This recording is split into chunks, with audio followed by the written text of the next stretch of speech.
This is the tutorial on how to use 3D Engine Aero Plus app. As you can see, when I move my fingers over the 3D model, it gets rotated and we can view it from different angles. Pinching does the zooming in or zooming out onto the model. When I click the airplane button, it opens a drop-down of two more 3D models: jet engine, radial engine. As I click different components of the model, they get highlighted by green color, and their name appears on the above white button. Clicking the white button will open up information related to that clicked part.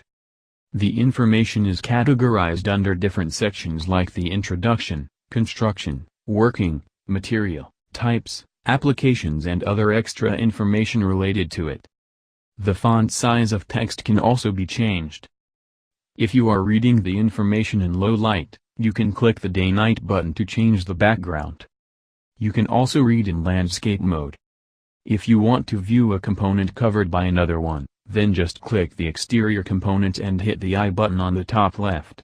This will disable the exterior components so that you have clearer view of other components. Reclicking the I button without selection will re-enable the latest disabled component.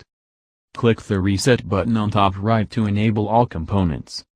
There is a button on top left corner. Clicking it will show magnify icon.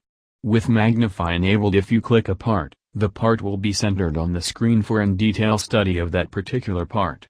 When you have clicked the part which you want to focus, re-click the magnify button to set it to normal so that you don't lose focus from that part if you misclick on any other part. Click the reset button on top right corner to recenter the full model back to its original view. The 3D models can be visualized in landscape mode also.